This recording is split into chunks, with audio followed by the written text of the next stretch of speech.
Hello, barbarians! My name is Chance, welcome to my spellbook, and thank you so much for tuning into the 4th episode of our Barbarian subclass series. Today we're going to be going over one of the most universally hated subclasses in the entirety of Dungeons & Dragons 5e. That's right, we're going over Path of the Berserker, which is such a cool concept, man. Wizard just did them really dirty. Traditionally, the Berserker barbarians have always been really cool, really strong, and just that stereotypical, reckless abandonment, battle-obsessed barbarian. However, that's not really what we got here. Instead, we have the equivalent of kind of like a barbarian that will literally just attack themselves into death, or close to it, or at the very least, will attack themselves into obsolescence, which is even worse than death, as many taxi drivers will tell you.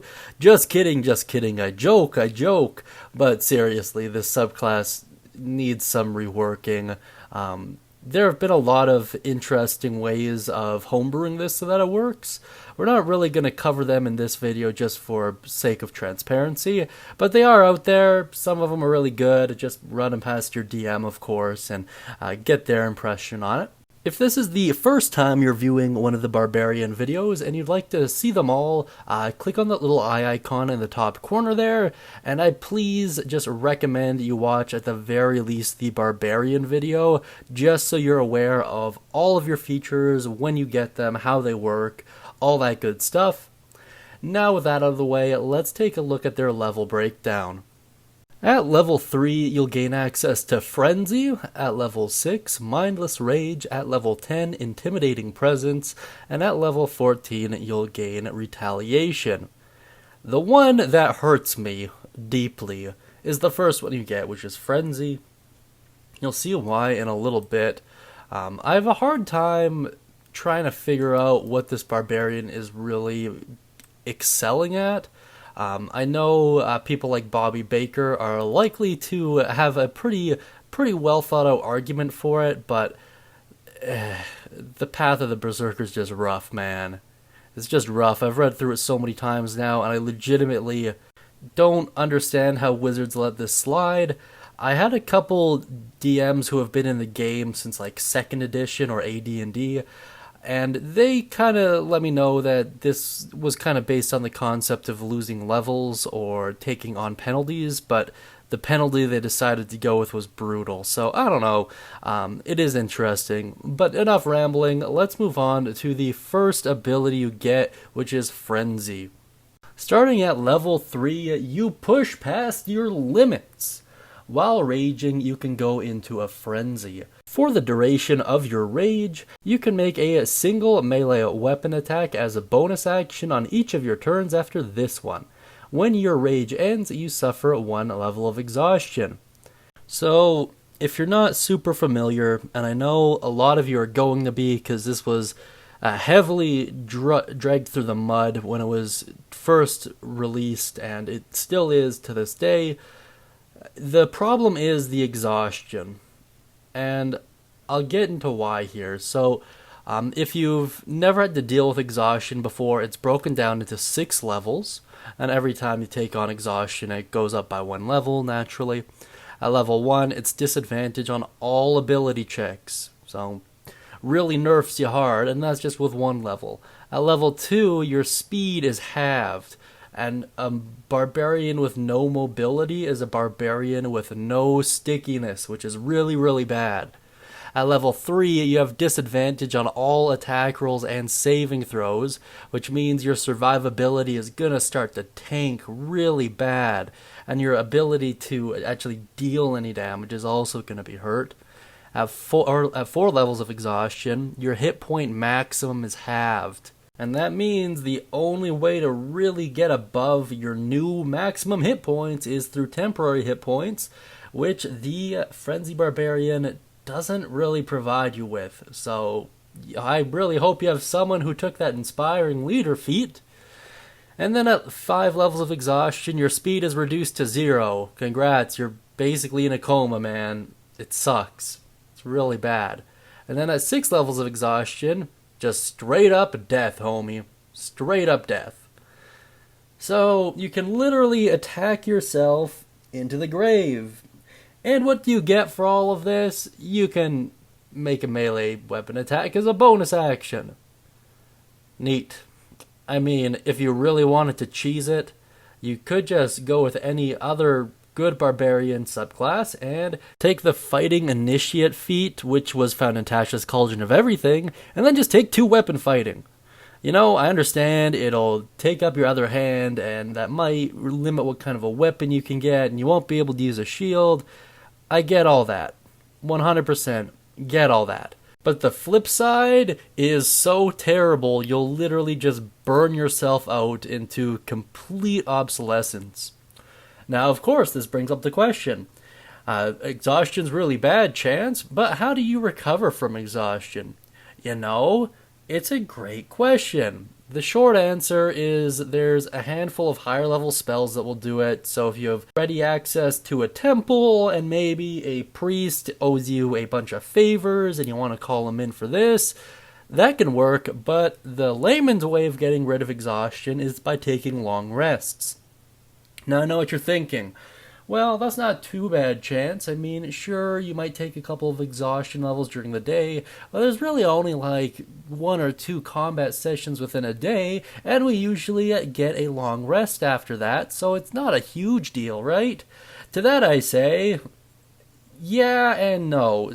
The problem with that line of thinking is that you only get to remove 1 level of exhaustion when you finish a long rest. So if you have 2 combats and you go into frenzy for both of them and you only take 1 long rest, you wake up with still 1 level of exhaustion, which puts you at just a terrible way to start the day. In addition to that, let's say your long rest gets interrupted. You have to deal with a midnight ambush while you have your full levels of exhaustion, and if it happens at a point where you don't fully get that long rest in, you have to start the next day with all of your remaining levels of exhaustion still, and it just really builds up. And I don't think most party members are going to be okay with you sleeping like 24 hours in a day to get all of your levels of exhaustion removed, just so you can stack them back up again and do the same thing next week, you know? Like, it just seems a little bit redundant. In any case, enough harping on Frenzy. It's really the only bad part of this subclass, but it's just so goddamn bad. Let's move on now to Mindless Rage. Starting at 6th level, your mind is fixated on battle. While raging, you can't be charmed or frightened. If you are charmed or frightened when you enter your rage, the effect is suspended for the duration of the rage. Now this actually isn't bad. This actually addresses one of the core problems with the Barbarian, and that is their lack of magical resistance. So it's really common for really any enchantment-based wizard to get the Barbarian to turn on their party, and more times than not, that's a really big problem. Unless, of course, you have a bunch of levels of exhaustion, in which case you're basically a wizard that can't cast spells, which is kind of sad. And yeah, but in general, this is quite good. Is it worth your 6th level subclass improvement, though?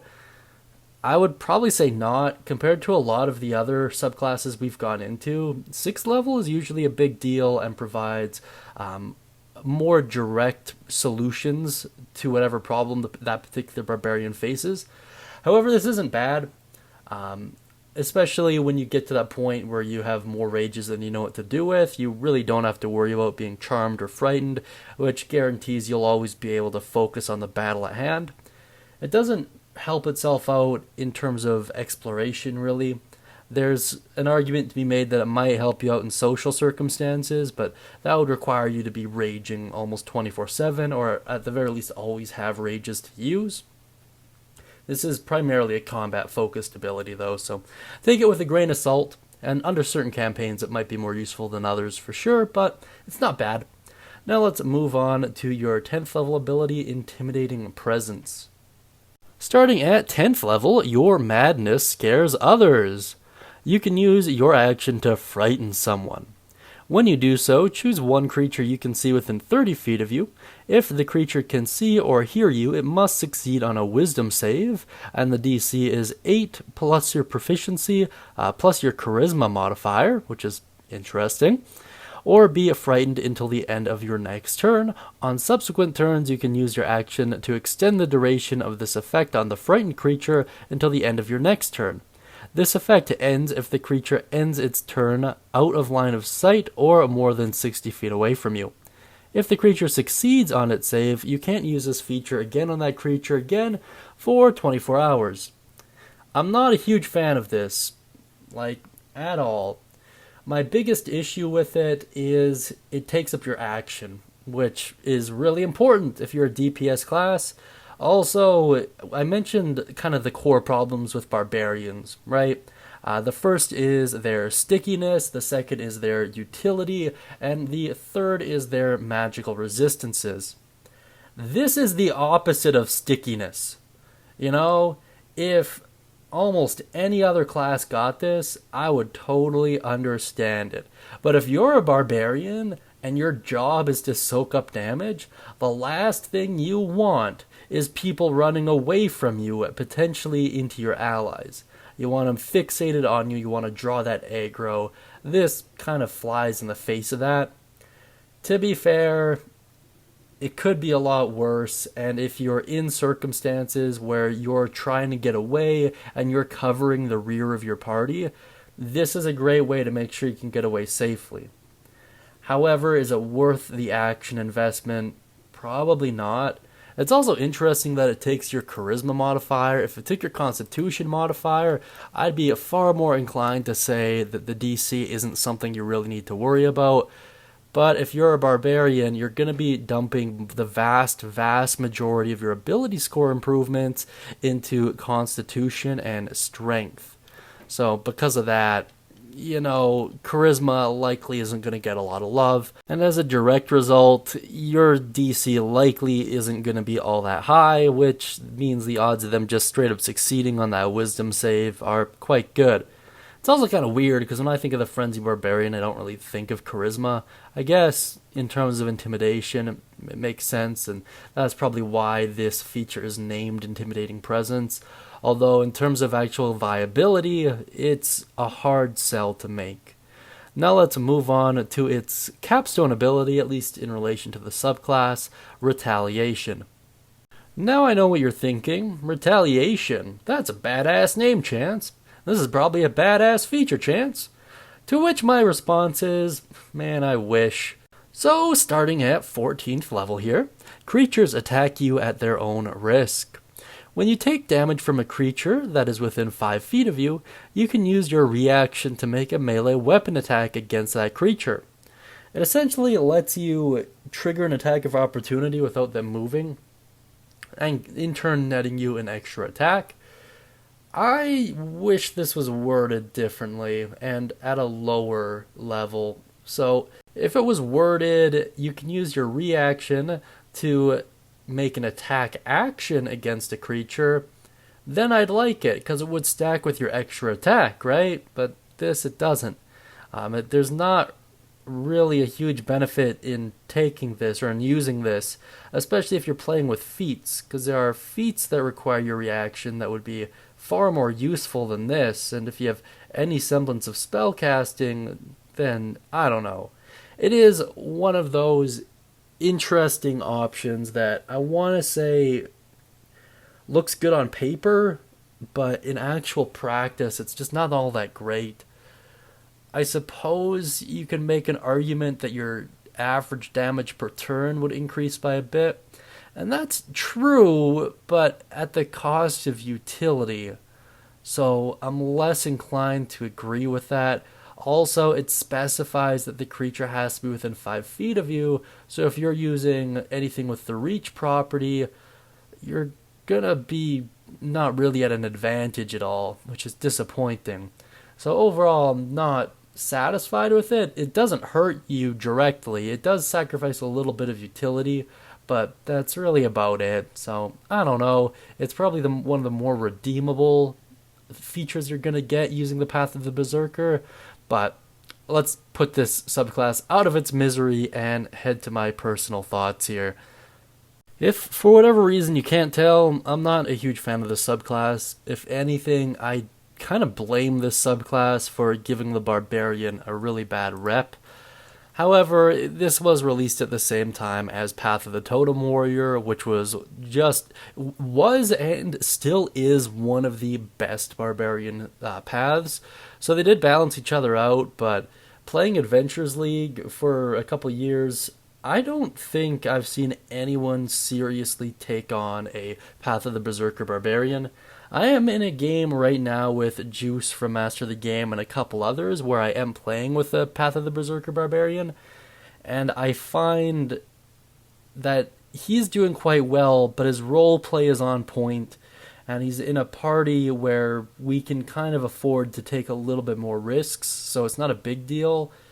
But I feel like if you were to take that character and scale it up to the upper echelons of levels, really like anything past like level 8 or 9 maybe, the Barbarian subclass just will not hold up compared to the vast majority of other classes out there. So it is interesting, and the fact that Frenzy is what drags this down, and you get it so early on, and just nothing really improves in a way that will change up your playstyle entirely or make you infinitely more like the power scaling just isn't here. It's all kind of bland and meh, and doesn't give you a lot to work with inside or even outside of combat. So I don't know. I don't know why anyone would take this by Raw. As I mentioned earlier, there are tons and tons of great revisions on the Path of the Berserker, and a ton of great homebrew subclasses that do very similar things, and we may cover them in the future of this channel, but for now, this is what we got to work with. Pick it at your own risk. Who knows? Maybe you've played one all the way up to the upper levels, and maybe you've loved the heck out of it. If so, let me know down beneath. I don't see a ton of redeeming characteristics for this, but who knows? I might be overlooking something important. And yeah, let me know down beneath. Mention any thoughts, questions, comments, or concerns you have regarding Path of the Berserker. And if you'd like to get access to a free one-shot, use code WELCOME over at the Guildhall and get yours. That being said, guys, I hope you have a wonderful day, and as always, happy adventuring.